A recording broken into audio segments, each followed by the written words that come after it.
Um, I've seen the future and know that a lifetime of grief awaits my wife and me.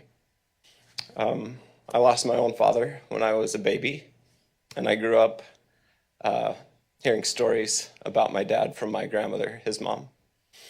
To her dying day, 40 years after the plane crash that killed her son, she would uh, get teary and weepy recounting stories of her son.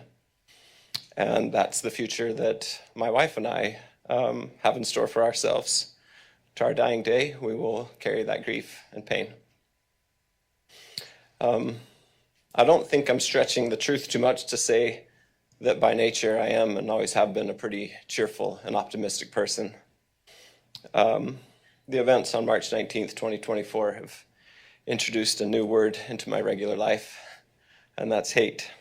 I hate Tuesdays. The crash happened on a Tuesday. I hate the 19th of every month, regardless of what day of the week it is.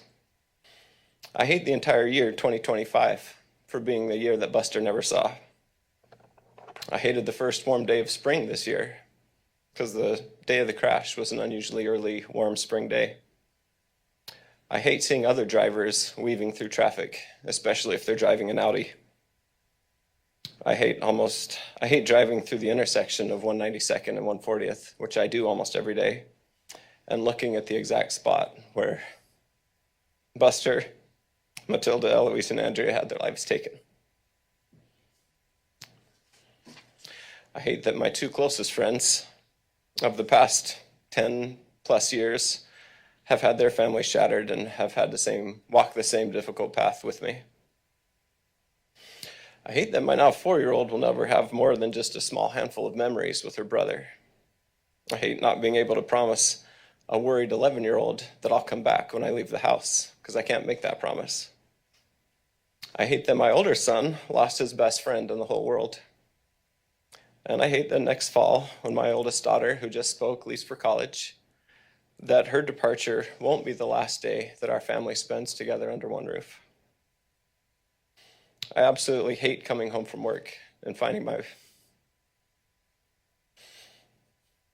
wife alone in a bedroom, looking at pictures and crying for her lost son. There's one thing that's curious about all the hateful experiences I've had over the past year plus, and that's the one thing I don't hate is Chase Jones.